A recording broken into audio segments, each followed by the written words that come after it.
I haven't been at one of these for a long time, and I can't say it's my favourite habitat. We're at an airport. We're flying today, first time since COVID. When COVID broke out, I had 3 trips booked up and I had to cancel them and get my money back, and I've been very reluctant to book a trip ever since. I felt that COVID was going to come and go in waves, which it did, and I just kept putting it off and putting it off. And when I was finally ready to start thinking about booking a trip somewhere, Russia invaded Ukraine, and I thought, if World War III breaks out, I'd rather be at home when it happens. And we've still got all the same problems that we used to have. How do you get this very heavy, expensive bag of camera gear onto the plane as hand luggage? So let's take a step back to yesterday and look at the packing. Whatever problems we have today getting our expensive and heavy camera equipment through airports, it's much easier than it used to be. In the days of film, you wanted to get your film through as hand luggage as well. This is because photographers believed that the X-ray machines for the hold luggage were stronger than the X-ray machines for hand luggage, and you didn't want your film damaged by those X-ray machines. So if you're going away for a week like I am now to Spain, you'd want at least 100 rolls of film, and some trips I went on I'd be carrying 300 rolls of film. How we used to get that through as hand luggage, I can't quite remember. I think we used to get plastic bags from like the duty-free shop on the way through, because they would allow that, or something like that, but it was difficult. So today it's much easier. First thing you have to do is to buy a camera bag that is airline hand luggage compliant, and all the brands of camera bag manufacturers will sell a range of bags suitable for airlines. This is one. This is made by Think Tank. It's called the Airport Accelerator, and for me this is in remarkably good condition, because this is at least a decade old, probably 15 years old. Whether they still make this bag today, I don't know, but they will make others that are compatible with airlines. The reason it's in good condition is I only use it to get through airports. When I arrive at my destination, I'm going to have another camera bag inside my main suitcase, which is a bigger bag because I've got a lot of equipment, and I don't want my big lens to have to assemble it. So inside here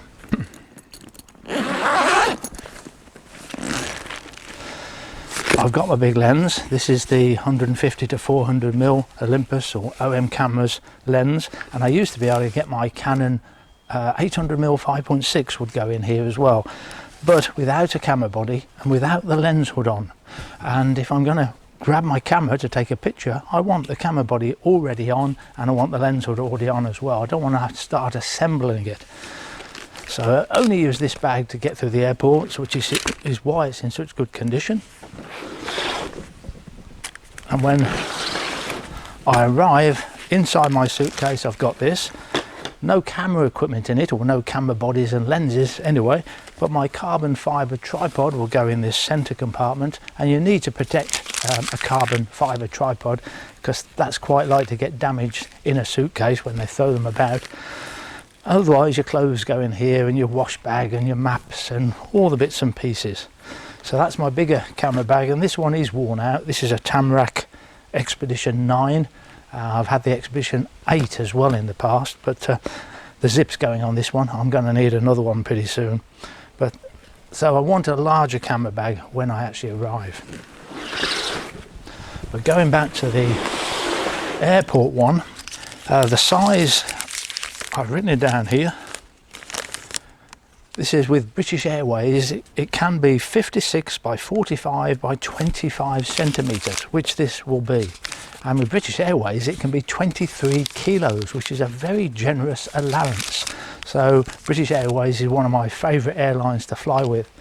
How the bag manufacturers are getting away with claiming that their bags are airline compliant these days, I don't know. I'll point you at a website. I'll put it in the description as well as here on the screen, and you can see at a glance what all the different airlines specify the size of the bag can be. And it's no longer a standard size. They're much reduced with many airlines now. EasyJet used to be a favourite airline too, because they didn't specify a weight limit. As long as you could pick it up, you could take it, and it was the same size. I did notice the other day that EasyJet have recently changed, so now if you want to take a bag this size as hand luggage, you've got to pay for it extra. So we've got this ongoing problem of getting your luggage through, and I'll tell you what many photographers do, and I've been doing for several decades now, and that is wearing one of these. This again, remarkably good condition for me. I normally wear my things out very fast, but this has got to be 2 decades plus old now. It's a photographer's jacket with huge pockets, and on the very few occasions, and it is only occasionally that this happens, you're trying to check in your bags and they won't let you take this bag on because it's too heavy. Then what you start to do, first of all, you describe the problem to them. You say this is very expensive camera equipment, it can't go in the hold, and sometimes they're considerate and they'll let you go through with it. If not, then you start to transfer your cameras and your lenses to your pockets, and this has got enough pockets in it, there's pockets on the inside too, I can get almost everything out of this bag into this coat. Now while you're doing this, they're looking at you and they're looking a bit puzzled, but I've never had them refuse to let me take this coat on like this. They've said to me in the past, when you get through here you won't put all that stuff back in the bag, will you? And I say, no, of course not. I'm not trying to create a problem for myself, I'm just trying to solve a problem. I wouldn't dream of doing that. Anyway, I've never had to put my stuff in the hold, and on the few occasions it's happened, this has been the lifesaver really. Now going to Spain, I'm not expecting a problem because I'm flying with British Airways, 23 kilos, very generous, and this size bag, no problem. So I won't be wearing this coat, but I will be wearing another coat. It's one with long sleeves, and that's because I'm expecting Spain to be very hot. I'm only taking t-shirts, I won't have a jumper with me, I won't have a thick shirt with me. So if there's a cool morning, I've got a coat to put on just to keep a bit warmer, but that coat also has lots of pockets in it just in case. It doesn't have as big a pockets as this, but it does have enough in an emergency. But another rule is whenever you're flying, before you fly or as you're booking the seats really, check the website for that airline to see what their specifications are on the hand luggage. With British Airways you can also take a laptop. Now this has a compartment for a laptop here, but you can take a laptop separately with British Airways, so always check the websites before you fly. So this is where we're heading for, El Taray. It's about 2 hours south of Madrid. It's a 25,000 acre estate, and there are about 30 hides on here. Unlike a birdwatching reserve, these hides are in the right place for photography. It's all about taking pictures. I'm not here by myself, there's 6 of us, 2 from the Netherlands, 1 from Germany and 3 from the UK. And this was the centre of the estate from the photography point of view. This is where we came to every morning, and then we'd disperse, we'd go off to different hides. So on the first day we arrived quite late on the Saturday and just had the evening session to photograph. So I was taken with one other photographer to this hide, and the first thing you notice is the stone curlews. Difficult bird to photograph in the UK, but here very, very approachable, coming close to these permanent wooden hides, to this little drinking pool, and they tended to come every morning and every evening. It's quite a nocturnal bird, so they've got that very large yellow eye for gathering the light, and when it does become dusk they've got a most wonderful call.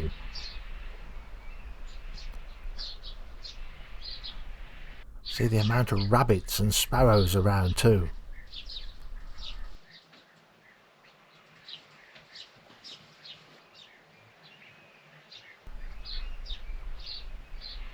A little bit of slow motion video. They always spill a lot of water when they drink, more so than most birds I think.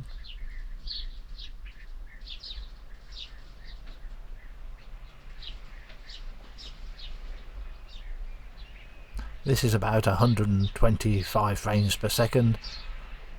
That makes it about 5 times slow. And a few stills pictures.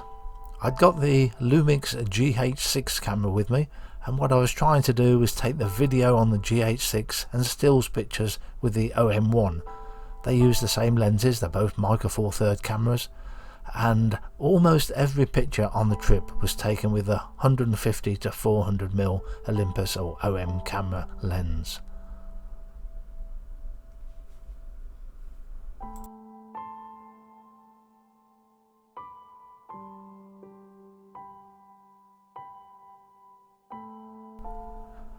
Now, I don't know too much about stone curlews, but I know a man that does. And as soon as I showed him these pictures, he started pointing out to me one or two things. Notice the amount of black just above the white flash in the wing there, that white line. If you've got a bit of black above it and below it, that's a mature bird. Younger birds don't have that black above the white. Here we're getting a bit of interaction between the birds.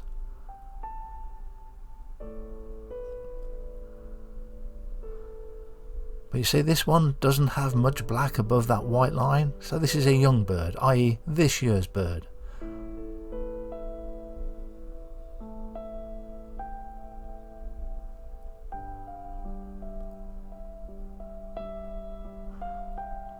Another bird that was a regular visitor to the drinking pool was the starling, but this is not the same starling as we get in the UK. This is the Spotless Starling.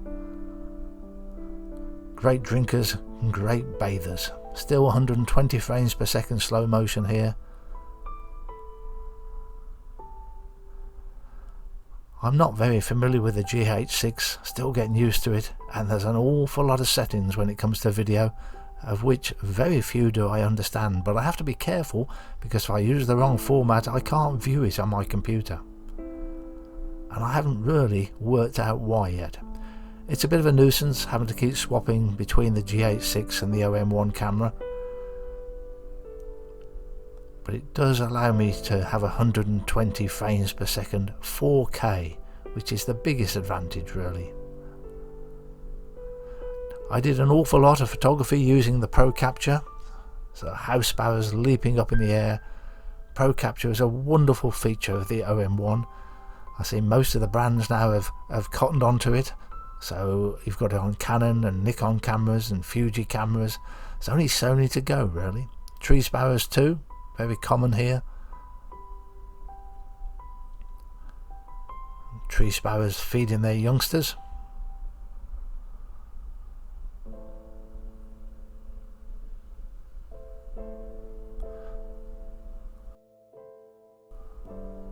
And the Spanish Sparrow, that's the dark fellow on the left there. Very smart looking bird, the Spanish Sparrow.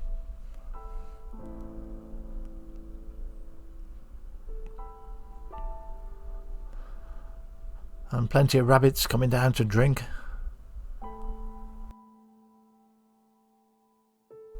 Rabbits can be quite scarce in the UK now. We've hardly got any in my area.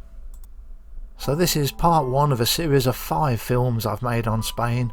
So next week we'll be looking at some harrier pictures where you have to wade across a bit of water to get to the hide, but a super place to be photographing marsh harriers and some other raptors. Now if you're interested in going on a trip to El Taray, there's more than one way to do it. There are British tour companies you can join that will go out there, but you can also book it direct, and I'll put the website for El Taray in the description underneath the video. You can contact them, they've got very good English by email.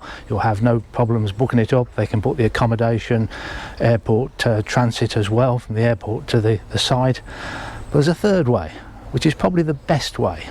I'll put the website in for Rennie de Heer, who is a Dutch gentleman who lives in the UK, and he organises trips to El Taray, but you don't pay him. You're only paying direct to El Taray at their normal prices. Rennie just likes the company, he just likes people to go with, and he goes there more than once a year, and it's well worth joining up with him. He actually organised this trip for the 6 of us that went, but unfortunately he had to drop out at the last moment, but that is probably the best way to go.